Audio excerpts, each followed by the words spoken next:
بسم اللہ الرحمن الرحیم۔ حضور اقدس صلی اللہ علیہ وسلم کے معجزات میں سے ایک یہ بھی ہے کہ آپ جو دعا فرماتے وہ بارگاہ رب العزت میں قبول ہو جاتی۔ یہ باب نہایت وسیع ہے، صرف چند مثالیں درج کی جاتی ہیں۔ حضرت انس بن مالک رضی اللہ تعالی عنہ کی ماں نے حضور صلی اللہ علیہ وسلم کی خدمت میں عرض کی، یا رسول اللہ صلی اللہ علیہ وسلم، انس آپ کا ادنی خادم ہے، اس کے حق میں دعائے خیر فرمائیں۔ پس آپ نے یوں دعا فرمائی، یا اللہ تو اس کا مال و اولاد زیادہ کر، اور جو نعمت تو نے اسے دی ہے اس میں برکت دے۔ ایک روایات یہ بھی ہے کہ تو اس عمر کی زیادہ کر اور وحشت میں میرا رفیق بنا۔ یہ دعا ایسی مقبول ہوئی کہ حضرت انس رضی اللہ تعالی عنہ کے باغ میں کھجوروں کے درخت سال میں 2 دفعہ پھل دیتے۔ ان کی اولاد 100 سے زیادہ تھی، تقریباً 100 برس کی عمر پائی۔ آخر عمر میں فرمایا کرتے تھے کہ مجھے امید ہے کہ حسب دعائے رسول اللہ صلی اللہ علیہ وسلم میں وحشت میں آپ کا رفیق بھی ہوگا۔ اسی طرح حضور صلی اللہ علیہ وسلم نے حضرت عبد الرحمن بن عوف رضی اللہ تعالی عنہ کے حق میں دعا فرمائی تھی کہ اللہ تجھے برکت دے۔ اس دعا کی برکت سے اللہ تعالیٰ نے حضرت عبد الرحمن رضی اللہ تعالی عنہ کو تجارت میں اس قدر نفع دیا کہ جب 31 ہجری میں انہوں نے وفات پائی تو ان کے ترکہ کا سونا کلہاڑیوں سے کھودا گیا، یہاں تک کہ کثرت کام سے ہاتھ زخمی ہو گئے، اور ان کی 4 بیویوں میں سے ہر ایک کو 80,000 دینار ملے۔ انہوں نے وصیت کی تھی کہ 1,000 گھوڑے اور 50,000 دینار فی سبیل اللہ خیرات کر دیے جائیں۔ یہ تمام علاوہ ان صدقات کے تھا جو انہوں نے اپنی زندگی میں کیے تھے۔ چنانچہ ایک روز 30 غلام آزاد کیے، ایک مرتبہ 700 اونٹ کا کارواں مال و اسباب سمیت صدقہ کر دیا، اسی طرح ایک دفعہ اپنا آدھا مال اللہ کی راہ میں دے دیا، پھر 40,000 دینار، پھر 500 گھوڑے، پھر 500 اونٹ اللہ کی راہ میں صدقہ کیے۔ جنگ احد میں حضرت سعد بن ابی وقاص رضی اللہ تعالی عنہ حضور صلی اللہ علیہ وسلم کے آگے بیٹھے ہوئے تھے، تیر چلا رہے تھے اور یوں کہہ رہے تھے، یا اللہ یہ تیرا تیر ہے، اس سے تو اپنے دشمن کو ہلاک کر، اور حضور صلی اللہ علیہ وسلم فرما رہے تھے، یا اللہ اس کا نشانہ درست کر دے اور اس کی دعا قبول کر لے۔ آپ کی دعا سے حضرت سعد رضی اللہ تعالی عنہ مستجاب الدعوات بن گئے، جو دعا کرتے قبول ہو جاتی، اور جو تیر پھینکتے وہ کبھی خطا نہ کرتا۔ حضرت عبداللہ بن عباس رضی اللہ تعالی عنہ کے حق میں حضور صلی اللہ علیہ وسلم نے دعا کی تھی کہ یا اللہ اس کو دین میں فقیہ بنا دے۔ اس دعا کی برکت سے حضرت ابن عباس رئیس المفسرین اور حبر اللہ امت بن گئے۔ ایک روز آپ صلی اللہ علیہ وسلم نے فرمایا کہ جو شخص میری اس دعا کے تمام ہونے تک اپنا کپڑا بچھائے رکھے گا وہ میری احادیث میں سے کبھی کچھ نہ بھولے گا۔ حضرت ابو ہریرہ رضی اللہ تعالی عنہ بیان کرتے ہیں کہ میرے پاس ایک کملی کے سوا کوئی کپڑا نہ تھا، میں نے کملی ہی بچھا دی، یہاں تک کہ آپ صلی اللہ علیہ وسلم نے اپنی دعا تمام کی، پھر میں نے اپنی کملی لپیٹ کر اپنے سینے سے لگا دی۔ قسم ہے اس ذات کی جس نے آپ صلی اللہ علیہ وسلم کو حق دے کر بھیجا ہے کہ میں آپ کی حدیث کو آج تک نہیں بھولا۔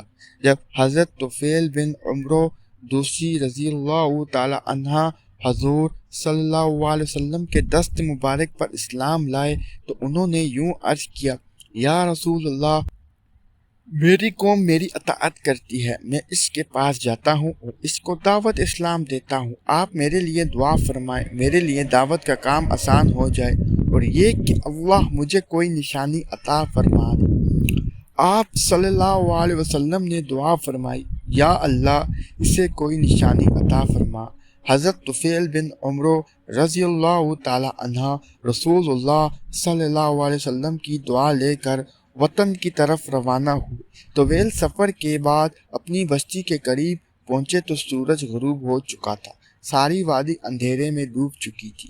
راستہ دو پہاڑوں کے درمیان سے ہو کر جاتا تھا۔ زبردست اندھیرے میں نیچے جانا بہت مشکل کام تھا۔ اس وقت ایک بہت ہی عجیب واقعہ ہوا۔ جو نہیں حضرت طفیل رضی اللہ تعالی عنہ نے نیچے کی طرف رخ کیا، ان کا چہرہ یکدم روشن ہو گیا۔ اس میں سے پھوٹ پھوٹ کر نکلنے والی روشنی نے ارد گرد کی فضا کو روشن کر دیا۔ حضرت طفیل رضی اللہ تعالی عنہ اس وقت اپنے قبیلے کے ایک ایک گھر کو دیکھ رہے تھے۔ یہ حضور صلی اللہ علیہ وسلم کی دعا کا اثر تھا۔ معلوم نہیں اس وقت طفیل رضی اللہ تعالی عنہ کے دل میں کیا خیال آیا۔ انہوں نے دعا کے لیے ہاتھ اٹھا دیے۔ اے اللہ، اپنی نشانی چہرے کے بجائے کسی اور جگہ منتقل فرما دے۔ ابھی یہ الفاظ منہ سے نکلے ہی تھے کہ روشنی ان کے کوڑے میں آ گئی، اور اب ہاتھ میں پکڑا ہوا کوڑا مشعل کا کام دے رہا تھا۔ یہ وہ نشانی تھی جس کی وجہ سے وہ زوال النور یعنی نور والے مشہور ہوئے۔ حضرت نابغہ رضی اللہ تعالی عنہ بیان کرتے ہیں کہ میں نے رسول اللہ صلی اللہ علیہ وسلم کو شعر سنایا۔ آپ نے پسند فرمایا اور میرے حق میں یوں دعا فرمائی، اللہ تیری عدالت نہ گرائے۔ حضرت نابغہ رضی اللہ تعالی عنہ کی عمر 100 سال سے زائد ہوگی، مگر آپ کا کوئی دانت نہ گرا۔ حضرت ثابت بن زید رضی اللہ تعالی عنہ نے عرض کیا، یا رسول اللہ صلی اللہ علیہ وسلم، میرا ایک پاؤں لنگڑا ہے، زمین پر نہیں لگتا۔ حضور صلی اللہ علیہ وسلم نے میرے حق میں دعا فرمائی اور وہ پاؤں اچھا ہو گیا اور دوسرے کی طرح زمین پر برابر لگنے لگا۔ حضرت عروۃ البارقی رضی اللہ تعالی عنہ کے لیے حضور صلی اللہ علیہ وسلم نے دعا فرمائی کہ یا اللہ اس کے سودے میں برکت دے۔ اس کے بعد حضرت عروہ جو چیز خریدتی، خواہ وہ مٹھی ہو، اس میں نفع ہی ہوتا۔ حضور صلی اللہ علیہ وسلم کی تشریف آوری سے پہلے مدینہ میں طاعون وبا سب سے زیادہ رہا کرتی تھی۔ آپ صلی اللہ علیہ وسلم کی دعا سے ایسی دور ہوئی کہ آج تک وہ مبارک شہر وبا و طاعون سے محفوظ ہے اور محفوظ رہے گا۔ جب قریش نے ایمان لانے سے انکار کر دیا تو حضور صلی اللہ علیہ وسلم نے دعا فرمائی، یا اللہ ان پر حضرت یوسف علیہ السلام کے 7 سالوں کی طرح 7 سال قحط لا۔ چنانچہ ایسا ہی ہوا، اور یہاں تک نوبت پہنچی کہ قریش نے مردار اور ہڈیاں کھائیں۔ ابو سفیان نے آپ صلی اللہ علیہ وسلم کی خدمت میں عرض کیا، یا محمد صلی اللہ علیہ وسلم، آپ کی قوم ہلاک ہو گئی، اللہ سے دعا کیجیے کہ قحط دور ہو جائے۔ بس آپ نے دعا فرمائی اور وہ مصیبت دور ہو گئی۔ حضور صلی اللہ علیہ وسلم نے کسریٰ پرویز کو جو دعوت اسلام کا خط لکھا تھا، اس نے اس پڑھ کر پہاڑ دیا۔ جب آپ نے یہ سنا تو فرمایا کہ اس کا ملک پارا پارا ہو جائے۔ چنانچہ ایسا ہی ہوا کہ فارس سے کسریٰ کی سلطنت ہمیشہ کے لیے جاتی رہی۔ حکم ابن ابی العاص نے حضور صلی اللہ علیہ وسلم کا مذاق اڑانے کے لیے اپنا منہ ٹیڑھا کر کے بات کی۔ حضور صلی اللہ علیہ وسلم نے فرمایا کہ اسی طرح ٹیڑھا ہی رہے۔ چنانچہ اس کا منہ ہمیشہ کے لیے ٹیڑھا ہی رہا، یہاں تک کہ وہ مر گیا۔ حضور نبی کریم صلی اللہ علیہ وسلم نے محلم بن جسامہ کو ایک سریہ میں بھیجا تھا، جس پر عامر بن الضبط کو امیر بنایا تھا۔ جب وہ ایک وادی کے درمیان پہنچے تو محلم نے عامر کو ایک معاملے کے سبب جو دونوں کے درمیان میں تھا دھوکے سے قتل کر دیا۔ جب حضور صلی اللہ علیہ وسلم کو اس کی اطلاع ہوئی تو آپ نے دعا فرمائی کہ محلم کو زمین قبول نہ کرے۔ اس دعا کے ساتھ 7 دن بعد محلم مر گیا۔ جب اس کو دفن کیا گیا تو زمین نے اس کو پھینک دیا۔ اسی طرح کئی دفعہ کیا گیا مگر زمین نے قبول نہ کیا۔ آخر کار اس کو ایک غار میں پھینک دیا گیا اور پتھروں کی ایک دیوار اس پر بنا دی گئی۔ امید کرتا ہوں کہ آج کی ویڈیو آپ کو پسند آئی ہوگی۔